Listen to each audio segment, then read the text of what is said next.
hay rồi chầu lệ đâu na dim chọn nó khải công hay chú turu về khắp mày hay off-roader te local na cái này off-roader te anh local mấy cái hay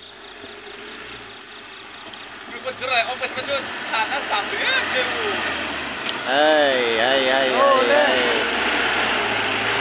trăng rô à khai lộc ngô rô nó lộc à cái số lụt một về chưa lút về hết đi lẩu lụt về ha là lụt mấy biết lấy lụt biết lấy xe lụt truck lấy xe biết lộc ngay căn năm chuột thấy nè cái rồi lút đây à tốt rồi à nó thầu nó làm ta thầu đi nó khác nữa biết thì mấy rồi đó ai anh không có mi do khác à lâu lút về đúng không chuột kẹp xin một lời lụt lên cần lặng nhẽo y lặng ngang lúc này sự bộ phần là lụt bộ YouTube ai ăn lột lại nó giòn bộ này one two à bôi miệng lộc khác one two go steering come here dikan na to may aku record may Locaro. Pakat panikha tu lo be long. cái này thì luôn rồi Locaro. Locaro. Nang YouTube lar. one two chuột. Ngâm gì à?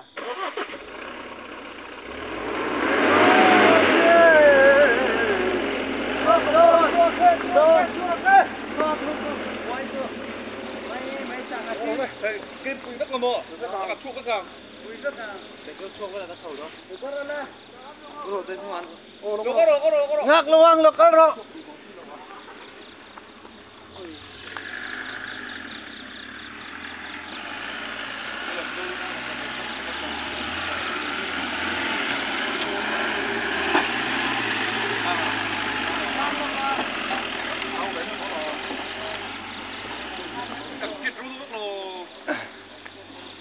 nó phải thang không biết nó mò rồi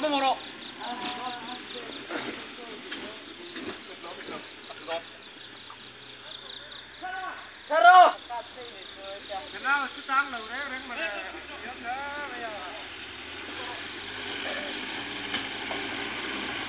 Locaro. Tang lo ba.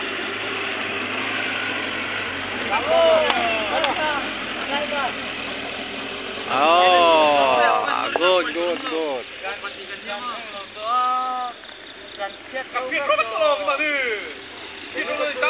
Tôi nào chân nông mà đi phát sáng á, in phiết râu về tòa. Các là những đạp thiết đấu phát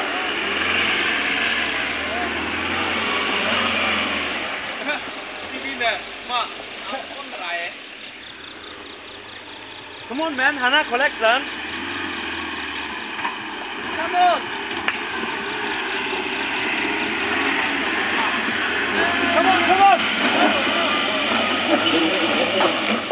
Em mà chút chọc cái này.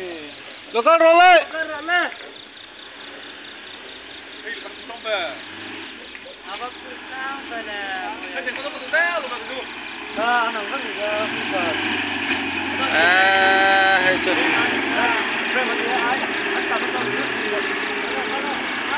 Yang apa? come on À tăng lên lơ. Ai kot halo. Pakat lâu.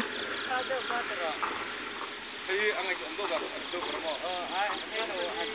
lột về hả tiếp theo độ đi nhá cơ xuống ô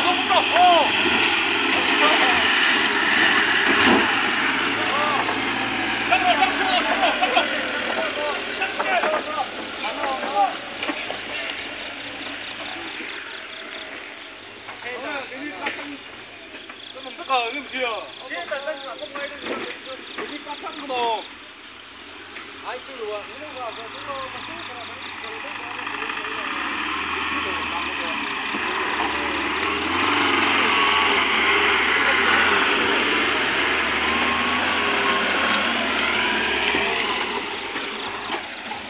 khơi đắng anh mà pa lo mình xin phơi pa thao tiêu kha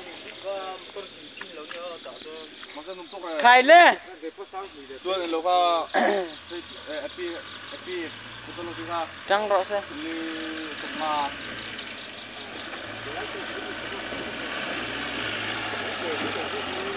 tang do ni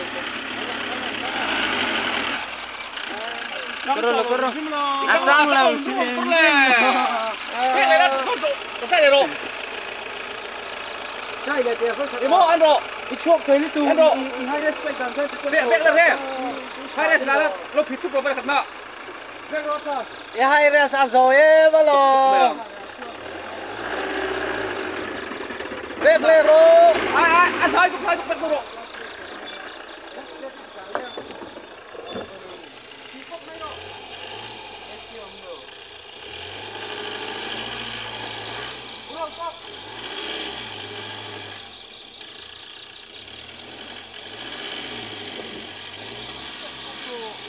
cái tốc lộc space không lịch này hai là thế nào mà tôi đi steering akan mama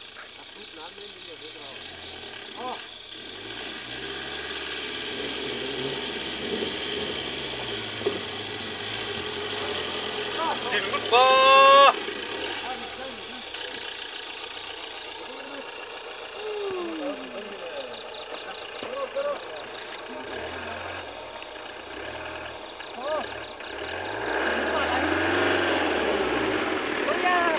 anh đi cho con sang thế lên rồi hai là rồi lên rồi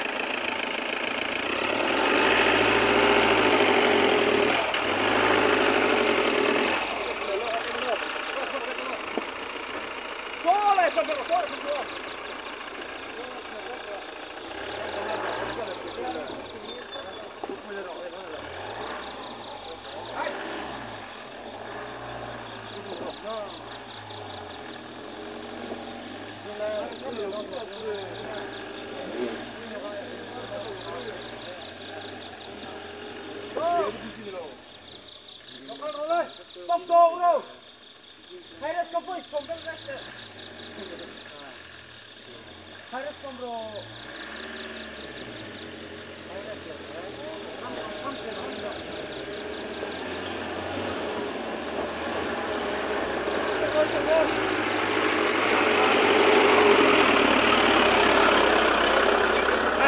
hay là sống